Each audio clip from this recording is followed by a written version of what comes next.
अस्सलाम वालेकुम। प्रोग्राम में खुशामदीद। सबसे पहले आज की अहम खबर, ईरान ने एक और अमरीकी तैयारा मार गिराया है और दावा ये किया जा रहा है कि पायलट गिरफ्तार है, लेकिन दूसरी तरफ अमेरिका का ये दावा है कि पायलट को रेस्क्यू करने की कोशिशें की जा रही हैं। तो जंग जारी है और ईरान की जानिब से कुवैत की मिनाल अहमदी ऑयल रिफाइनरी पर 2 हफ्तों में तीसरी बार ड्रोन हमला किया गया है, जिसमें मुतअद्दिद यूनिट्स में आग भड़क उठी है। इसी तरह अमेरिका ईरान के जो सिविलियन टारगेट्स हैं अब उन पर भी हमला कर रहा है, इसके बावजूद कि 10 दिन की एक्सटेंशन की थी सीज़ फायर में प्रेसिडेंट ट्रंप ने, लेकिन उसको वो पूरा नहीं कर पा रहे।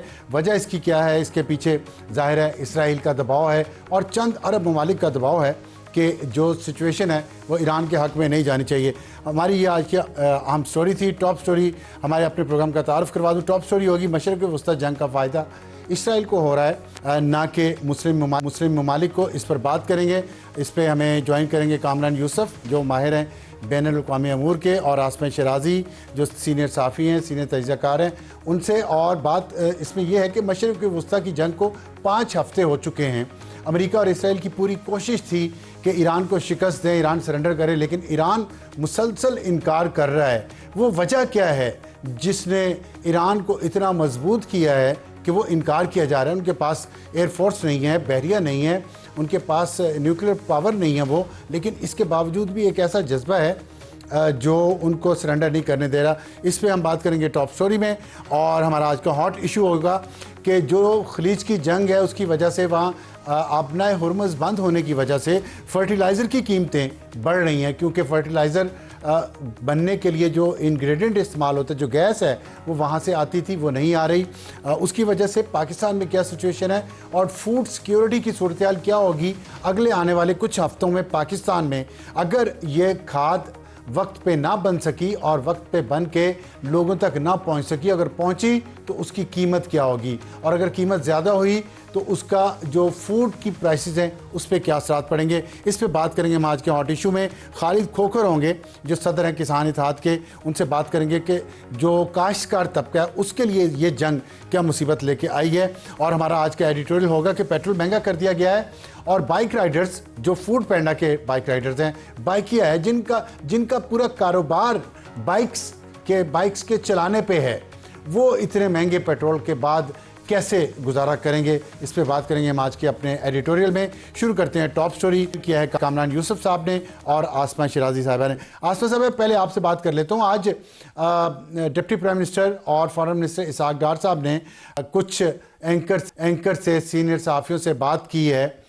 मैं ये जानना चाहता हूँ कि जो भी वहाँ डिस्कशन हुई है उन मामलात पे आप क्या टेक लेके आए हैं इस जंग के हवाले से जो मशरक़ वस्ती में हो रही है? इसका फ़ायदा किसको हो रहा है ज़्यादा, इसराइल को या अमेरिका को या ईरान को?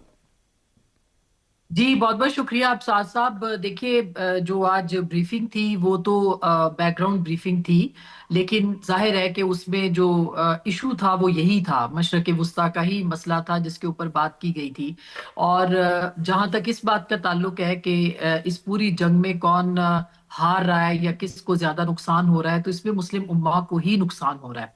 कि आप देखें कि खलीजी ममालिक हो या ईरान हो, या फिर दोनों तरफ, यानी ईरान के खलीजी मुल्कों के ऊपर अटैक हैं या इसराइल अमेरिका के ईरान के ऊपर अटैक्स हैं, तो इसके अंदर जो सफर करने वाले हैं वो मुसलमान ही हैं और मुसलमान ममालिक ही हैं।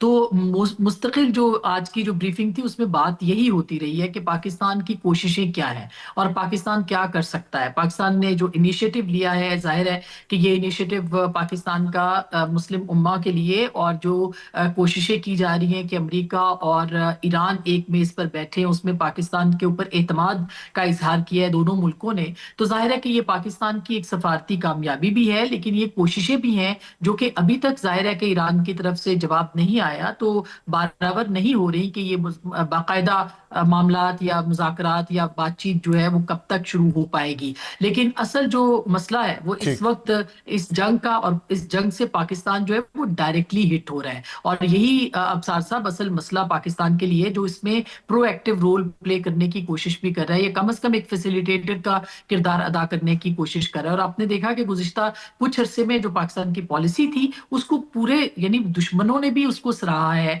कि पाकिस्तान ने कितने अच्छे तरीके से इस पे وہ نمٹائے. گو کہ ایک تنی ہوئی رسی کے اوپر پاکستان اس وقت جو ہے وہ چل رہا ہے. ایک طرف آپ کے امریکہ کے ساتھ تعلقات ہیں, عرب ممالک کے ساتھ تعلقات ہیں, ایران کے ساتھ تعلقات ہیں, اور پھر آپ کے 900 کلومیٹر کی جو سرحد ہے وہ آپ ایران کے ساتھ شیئر کرتے ہیں, آپ کا ہمسایہ ہے. تو نیچرلی ان سارے موضوعات کے اوپر جو ہے وہ آج اسحاق ڈار صاحب نے صحافیوں کو بتایا ہے. ٹھیک. کامران صاحب, آپ نے وہاں ایک سوال پوچھا تھا, وہی سوال میں آپ سے پوچھنا چاہتا ہوں. آپ کے خیال میں یہ جو جنگ جاری ہے اس وقت, اس میں ورسٹ کیس سینیریو اور بیسٹ کیس سینیریو آپ کے نزدیک آپ کو کیا محسوس ہوا ساری گفتگو کے بعد, کہ کیا پاکستان کے لیے ورسٹ کیا ہو سکتا ہے, بیسٹ کیا ہو سکتا ہے؟ آئی تھنک جو بیسٹ کیس سینیریو ہے وہ تو وہی ہے کہ جتنا جلدی یہ جنگ جو ہے اپنے منطقی انجام تک پہنچے اور کوئی ڈپلومیٹک سولوشن ہو, یعنی کہ ٹیبل پر بیٹھ کر اگر کوئی معاہدہ ہو جاتا ہے فریقین کے درمیان اور یہاں سے جنگ رک جاتی ہے تو یہ بیسٹ کیس سینیریو ہے. ورسٹ کیس سینیریو آلریڈی جو ڈپٹی پرائم منسٹر انہوں نے ذکر کیا کہ گزشتہ رات جو تیل کی قیمتوں میں حکومت کو اضافہ کرنا پڑا, اور پاکستان کی تاریخ میں اس قدر اتنا اضافہ اس سے پہلے نہیں کیا گیا, اور پچھلے جب سے یہ جنگ کا آغاز ہوا ہے کوئی آلموسٹ 72% جو تیل کی مختلف مصنوعات ہیں ان کی قیمتوں میں اضافہ ہوا ہے. تو ایک تو پاکستان کے کانٹیکسٹ میں یہ ورسٹ کیس سینیریو تو یہ ہے کہ ہماری جو اکنامک سچویشن ہے اس پر کیا اثر پڑے گا. پھر جو دوسری جس میں آبویسلی کچھ ڈسکشن تو بیک گراؤنڈ تھی, بٹ اس جنگ کے نتیجے میں نیچرلی جو دباؤ پاکستان کے اوپر بھی آ رہا ہے, ہمارے جو تعلقات ہیں مختلف مسلم ممالک کے ساتھ may be on a broader strategy کے اوپر تو مے بی ہم ایک ہوں, لیکن کئی ایشوز کے اوپر شاید پاکستان کی پوزیشن مختلف ہے. مثلا پاکستان وہ ملک ہے جس نے جب امریکہ اور اسرائیل نے حملہ کیا ایران کے اوپر تو ہم نے کھل کر ایران کے اوپر کیے جانے والے حملوں کی مذمت کی, جو ایران کے سپریم لیڈر ہیں ان کی اسیسینیشن کی بھی مذمت کی. ایٹ دا سیم ٹائم ہم اسرائیل کی بھی کھل کر مذمت کرتے ہیں, اینڈ جو root cause of the problem ہے وہ بھی اس کو ہائی لائٹ کرتے ہیں. But having said that I think جو ایران کی ریٹیلیشن ہے جو گلف کنٹریز کے اوپر, اس کی وجہ سے ایران اور گلف کنٹریز کے جو ممالک ہیں ان کے درمیان تعلقات اتنے اچھے نہیں ہیں. تو شاید جو root cause of the problem ہے یہ وہ ممالک ہیں, ان کی مرضی منشا ہے کہ اسرائیل والا معاملہ شاید پیچھے چلا گیا ہے, ایران کو ہم زیادہ فوکس کریں. تو یہ بھی ایک اس میں چیلنج ہے. اینڈ جو سب سے امپورٹنٹ میرے خیال میں ہائی لائٹ ہے کہ جیسے ایک ہمارا گلف کنٹری ہے UAE ہے, جس کا قرضہ ہم نے واپس کرنا ہے. یوزلی رول اوور ہم کرتے رہتے ہیں, ایک قرضہ تو جو کوئی $450 ملین کا سنس 1994 رول اوور ہوتا آ رہا تھا, لیکن اب حکومت پاکستان نے یہ فیصلہ کیا ہے کہ وہ قرضہ ہم واپس کر دیں گے. تو اس کی جو امپلیکیشنز ہیں وہ فار ریچنگ ہیں, اکنامک ہیں, ہمارے جو بائیلیٹرل ریلیشن شپس ہیں ان کے اوپر ہیں. تو ڈیفینیٹلی, اور اگر یہ جو ورسٹ کے سینیریو کی آپ نے بات کی, یہ جنگ مزید طوالت اختیار کرتی ہے تو مزید مشکلات بڑھیں گی ہمارے لیے ڈیفینیٹلی. ٹھیک. آصفہ صاحب یہ فرمائیے گا کہ جو ابھی کامران صاحب نے بات کی ہے کہ قرضہ واپس کرنے سے پاکستان کے لیے مشکلات میں اضافہ ہوگا, جنگ ظاہر ہے مشکلات تو لاتی ہے,